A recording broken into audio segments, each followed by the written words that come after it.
Salam alaikum tout le monde, j'espère que vous allez bien. Comme vous pouvez voir dans la vidéo, vous aurez compris qu'aujourd'hui je vais partager avec vous ma façon de faire la shbekia. Donc très en retard, mais elle est là. On l'a faite, elle est prête, elle est là. Donc voilà, avant toute chose, je voulais remercier tous les nouveaux abonnés. Merci pour vos likes. Merci pour vos partages. Donc n'hésitez vraiment pas à appuyer sur la cloche de notification pour avoir toutes les vidéos, Inch'Allah, pendant le mois du Ramadan. Et abonnez-vous si vous ne l'êtes pas encore. Et appuyez sur... faites un petit like, appuyez sur le pouce, comme ça on n'en parle pas et vous oubliez pas. Ça me fait super plaisir. C'était la petite parenthèse. Donc aujourd'hui nous allons faire la shbekia. La vidéo, je vous préviens tout de suite, la vidéo elle va être un petit peu longue, mais j'ai fait au plus court. Vraiment, j'ai vraiment fait essayer de faire au plus court pour cette vidéo. Après, shbekia elle a plusieurs étapes, donc il faut bien expliquer les choses. J'étais obligée d'expliquer certaines étapes un peu plus longtemps. Bien sûr, si tu es intéressé par la recette. Je voulais encore rajouter, en fin de vidéo, je vous mets une petite vidéo pour vous expliquer en détail la façon de plier la shbekia, donc la façon traditionnelle et la façon avec un verre pour celles qui ont vraiment beaucoup de mal à plier. Donc je vous montre deux façons. Donc si ça vous intéresse, restez bien jusqu'au bout de la vidéo et vous aurez tout en détail. Donc voilà, donc je vais vous dire, vous souhaiter un très bon visionnage de la vidéo.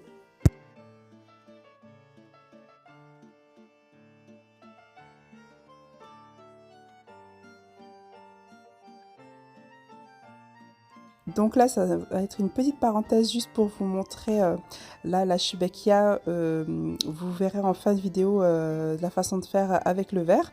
Donc c'est juste pour vous présenter en cuisson une fois qu'elle est cuite ce que ça donne avec le miel. Donc voilà. Ensuite, je vais vous montrer shbekia de plus près. Je vais avant ça vous montrer les chutes que j'ai eues de shbekia. Donc j'en ai vraiment eu pas beaucoup. J'ai eu que ça. J'ai eu à peu près 2,880 kg en quantité globale de shbekia. Donc voilà, de plus près, elle est comme ça. Donc je vais en écraser une ou en casser une pour que vous puissiez voir. Après, je connais le mot en arabe, mais en français, je ne pourrais pas vous dire. Elle est toute malka, elle est pleine de miel. Donc pour celles qui savent comment dire melk en français, laissez-le en barre de description, laissez-le en commentaire. Voilà, donc là je vais vous présenter les ingrédients et comme d'habitude, hein, je vous mettrai tout en quantité parce que tout en quantité avec par verre et par cuillère. Donc là je vais vous citer ce qu'on a. Donc là on a un verre d'huile. Moi je mets pas d'huile d'olive. Hein. Donc après vous pouvez si vous voulez mettre de l'huile d'olive, moitié huile d'olive, votre verre, moitié huile d'olive et moitié huile de colza ou de tournesol. Ensuite, j'ai un verre d'eau tiède auquel j'ai mis du safran. Donc voilà, le safran, vous en mettez à peu près une cuillère ou une demi-cuillère à café. Là, nous avons un verre d'eau de fleur d'oranger. Donc j'utilise celui-là. Voilà. Ensuite, l'anis, des graines de fenouil. Donc ça, j'ai mixé donc en poudre. Hein. Là, nous avons un verre d'amandes crues avec la peau. Donc je les ai ni dorées au four, ni grillées à la poêle. Donc vous les prenez tels que, vous les passez à la machine et donc vous les mettez dans votre verre. Donc là, j'ai un verre de graines de sésame. La graine de sésame, j'ai mis, donc j'ai rempli ce verre-là. J'ai divisé en deux, donc j'ai mis la moitié dans mon robot. J'ai rajouté une cuillère à café ou deux, ou une cuillère à soupe de farine. J'ai mixé le tout et j'ai fait pareil avec la deuxième moitié, donc ce qui fait que j'ai un verre et demi. Pourquoi je fais cette action-là? C'est tout simplement que je veux garder ma graine de sésame sèche. Je ne veux pas d'une pâte ou d'un genre de mou, ça je veux pas. Je veux vraiment que ça reste sableux. Donc voilà, ça c'est une petite astuce. Ensuite, j'ai de la cannelle, un peu de sel, de la muscade, de la levure chimique, 8 grammes, et de la gomme arabique que j'écrase avec du sucre glace. Ensuite, j'ai un beurre... ça y est, j'ai oublié le nom. Un beurre noisette. Donc là, le beurre noisette, je le fais fondre dans la casserole. Je le laisse un peu changer de couleur. d'où le nom noisette. Vous allez avoir une mousse qui va se faire par-dessus. Donc vous l'enlevez et vous faites très attention que vous n'avez pas le fond, vous savez, le lait du beurre. Donc vous gardez vraiment juste le beurre noisette. Donc voilà, et là on aura besoin de 1 cuillère à soupe de vinaigre. Moi j'utilise celui-ci. Donc voilà, donc la machine avec laquelle, parce que j'en ai essayé des machines, hein. Et je voulais vraiment vous partager celle-ci si vous ne l'avez pas ou si vous êtes à la recherche d'une machine tout simplement. Celle-ci, vous voyez encore l'anis dedans et les graines de fenouil. Elle est super idéale, surtout pour les shebekiyas et tout ça, ça broie top. Avant j'utilisais beaucoup la machine, vous savez, à café, mais c'était pas exceptionnel. Donc avec cette machine là c'est top, vraiment c'est top. C'est pas de la publicité rien du tout, c'est juste pour vous dire que cette machine là est top. Donc, et je pense que c'est tout. Et puis on a besoin de 1 kg de farine que j'ai juste là. Nous aurons besoin d'un tamis aussi. Pas tamiser, mais je vais refaire avec vous. Donc là je vais mettre la farine et on va tamiser.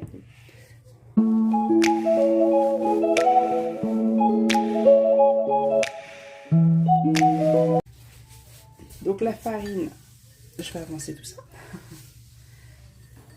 Et là. Donc voilà. Donc en premier temps, on va mettre tous les produits secs. Donc on va mettre nos graines de sésame. Voilà.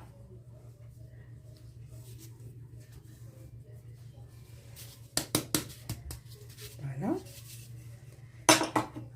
Nos amandes. Pareil. Nous allons mettre 1 cuillère à soupe bien bombée de cannelle. Voilà, ça fasse bien bomber.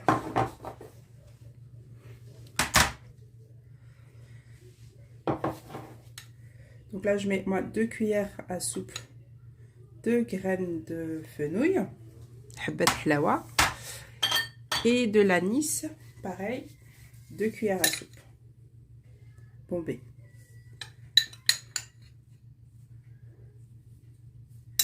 Voilà, ça fait bomber. Donc là, je vais rajouter habat hlawa, la levure chimique, 8 grammes.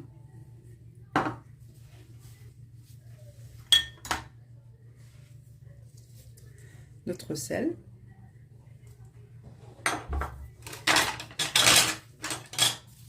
Et gouza que je vais râper, enfin la muscade. Il n'y a pas besoin d'en mettre beaucoup, hein. Voilà, c'est suffisant. Donc là, je vais mélanger le tout et je reviens vers vous. Donc voilà, là je continue toujours à sabler toutes mes épices avec la farine. Il est très important de vraiment bien sabler le tout. Vraiment, allez-y, hein. Prenez le temps. De toute façon, pour la shebekia, ne soyez pas pressés. Si vous n'avez pas le temps, ne la faites, ne la faites pas. Ça prend un peu de temps. Donc vraiment, ayez la patience et surtout ayez l'envie et le temps. Donc voilà. Donc vraiment, comme si vous faites une pâte sablée, vous mélangez bien votre farine aux épices.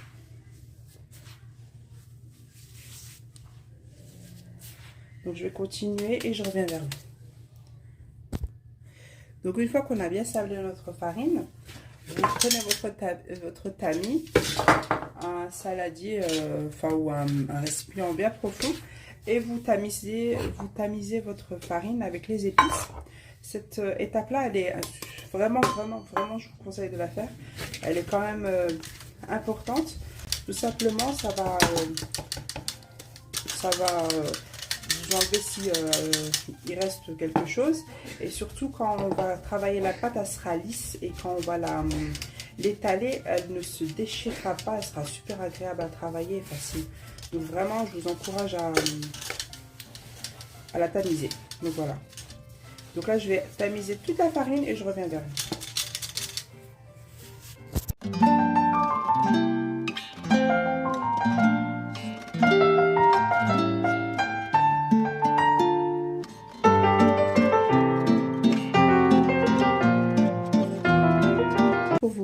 montrer, vous voyez, même en ayant déjà tamisé,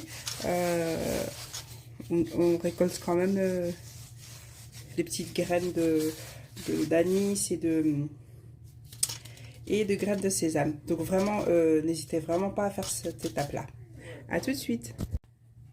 Donc voilà, une fois qu'on a fini de tamiser toute la farine, si vous avez des questions pour le tamis, c'est le tamis de pâtisserie, vous prenez le tamis de farine.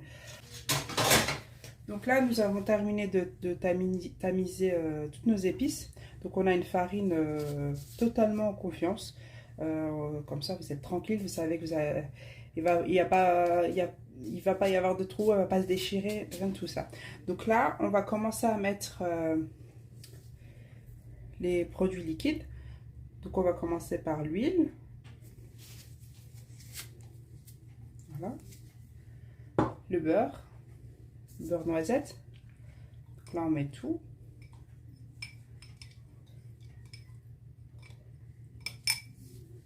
Donc avant de mettre les liquides là, je vais déjà mettre je vais déjà mélanger tout ça, sabler le tout. Donc je vous ai juste oublié de préciser qu'il vous faudra aussi un jaune d'œuf. Donc de toute façon je le mettrai dans la barre de description avec les ingrédients. Juste le jaune.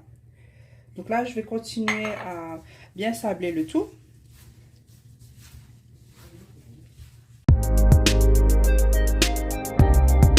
Donc là on va rajouter notre cuillère de vinaigre. Voilà.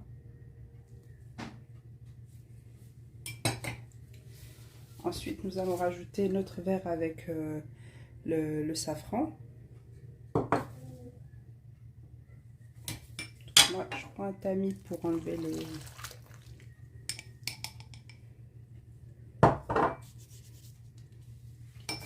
Voilà. Et je vais mettre la moitié du verre et ensuite on verra. Et là, on commence à mélanger notre mélange.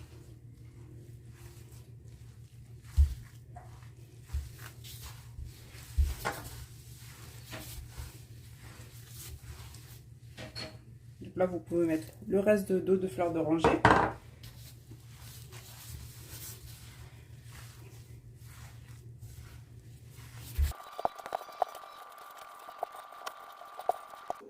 Donc là, comme vous pouvez voir, les liquides que j'ai mis ne me suffisent pas. Donc si à tout hasard, vous aussi, il faut rajouter du liquide. Moi, ce que je vous conseille de faire, c'est de prendre un verre. Moi, j'ai rajouté de l'eau de fleur d'oranger. Après, si vous n'aimez pas trop que ce soit fort en fleur d'oranger, vous mettez tout simplement de l'eau. Et vous rajoutez vraiment par cuillère. Donc là, je vais en mettre 2. Et pareil, je vais de nouveau pétrir. Surtout, ne mettez pas le verre directement. Allez-y petit à petit.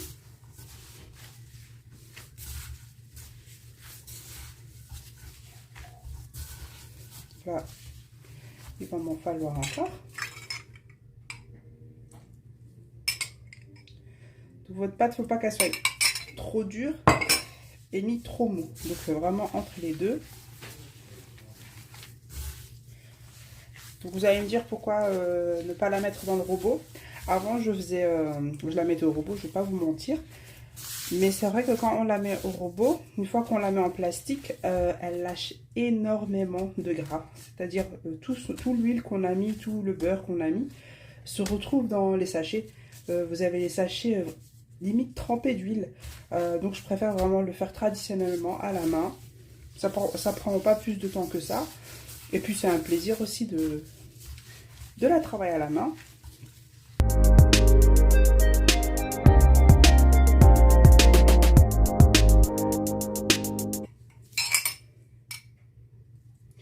Là je pense que c'est vraiment la dernière cuillère.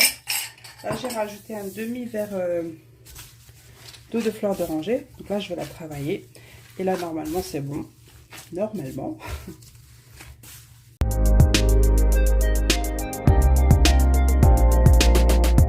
Donc voilà, nous obtenons une pâte bien travaillée.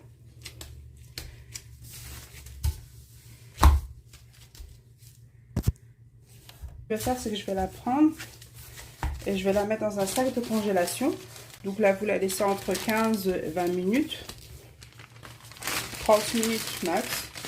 Voilà. Vous la laissez tranquillement 15 à 20 minutes et on revient pour les prochaines étapes. Donc voilà, là nous arrivons, j'ai laissé la pâte poser en attendant, vous avez juste le temps de ranger votre cuisine. Donc là on va sortir la pâte du sachet. On va la diviser en 4. Voilà, vous pouvez voir. Donc on divise en 4.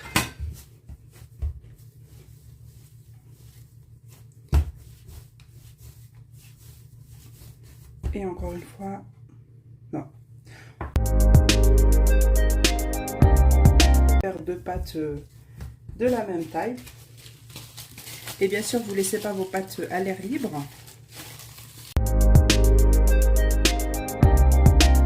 Voilà, vous les mettez comme ça dans un sachet. Et là, ce qu'on va faire, ça, on n'en a plus besoin. Donc là, vous allez voir avec moi que c'est très facile. Elle est très simple à travailler.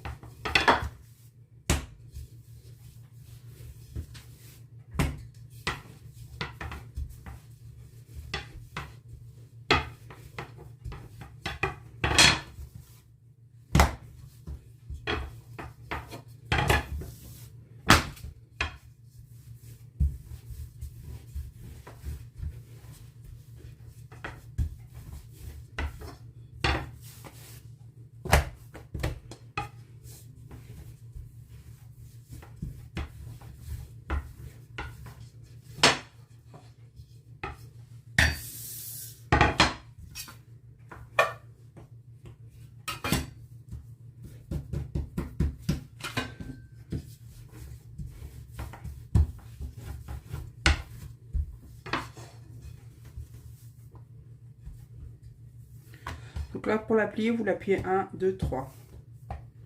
2 et 3.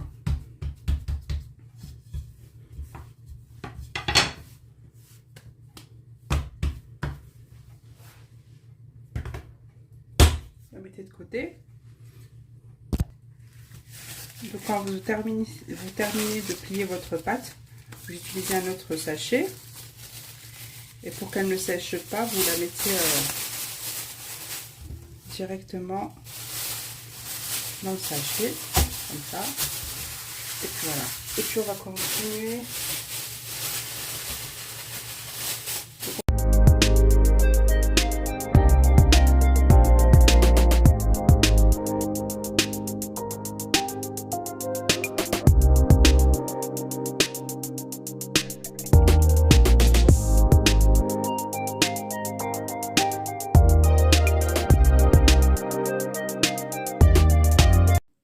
Donc voilà, une fois qu'on a fini d'étaler et de plier notre pâte à chebakya, moi j'appelle ça feuilleté, on va passer à la découpe. Donc vous coupez chaque morceau de pâte entre 4 et 5 morceaux, vous les empilez et vous les mettez directement dans le sachet, c'est pour tout simplement éviter que la pâte sèche. Donc vous les empilez et vous les mettez directement dans le sachet et vous continuez cette action jusqu'à ce que vous n'ayez plus de pâte. Donc là pareil, on va continuer à couper.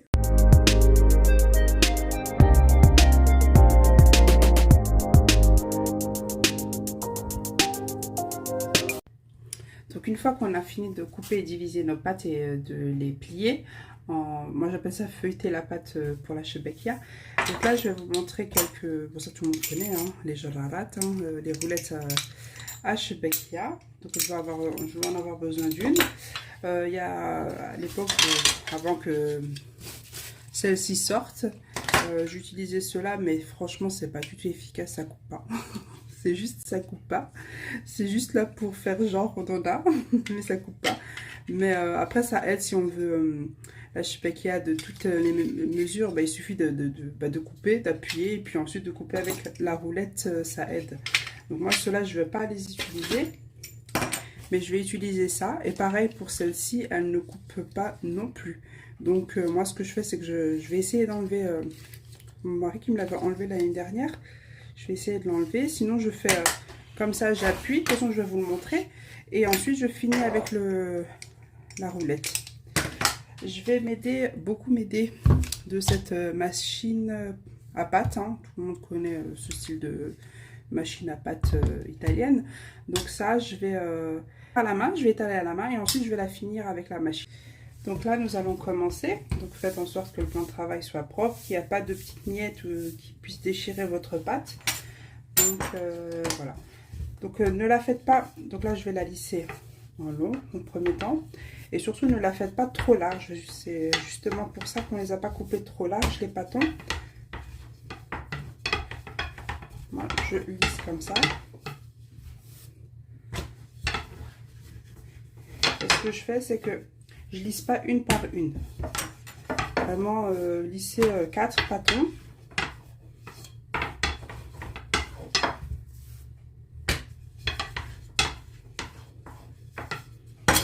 Celle-ci, je vais la mettre de côté. Alors, je vais continuer.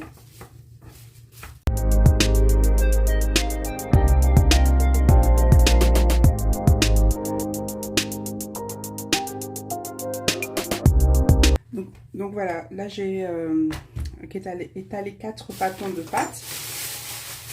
Donc, refermer le sachet. Et là, je vais commencer à lisser les pâtes.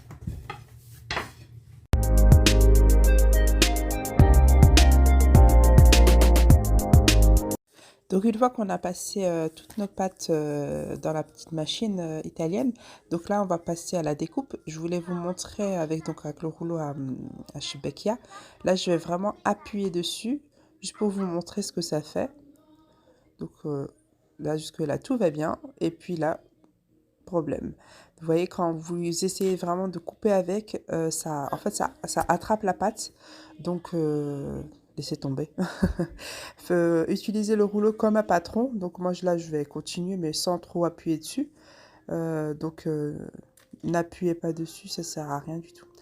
Donc voilà, après une fois que vous utilisez votre rouleau à Shebekkia, moi je l'utilise encore une fois juste comme un patron pour avoir toutes mes Shebekkia de toutes de la même taille. Et ensuite je retrace dessus avec la petite roulette, là où c'est pas découpé. Donc voilà, on coupe...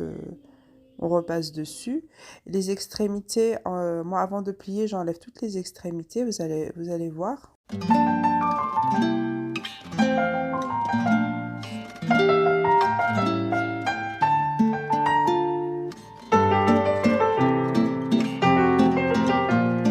Donc comme vous pouvez voir, les extrémités, surtout ne les formez pas en boule.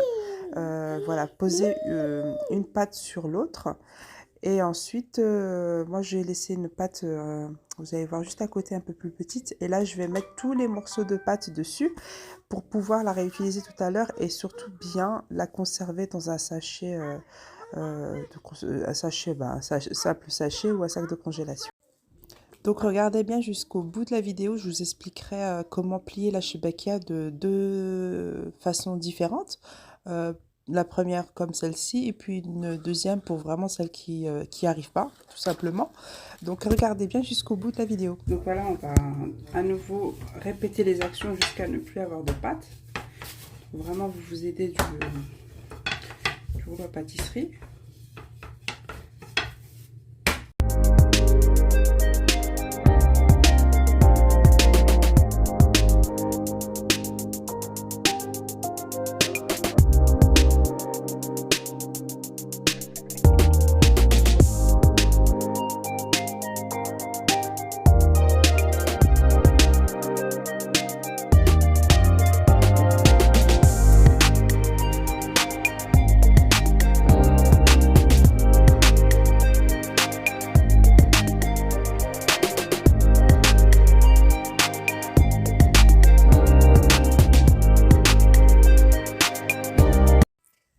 Donc voilà, j'ai terminé de plier toute notre Shebekkia. La pâte qui me reste, c'est vraiment le reste de toutes les chutes.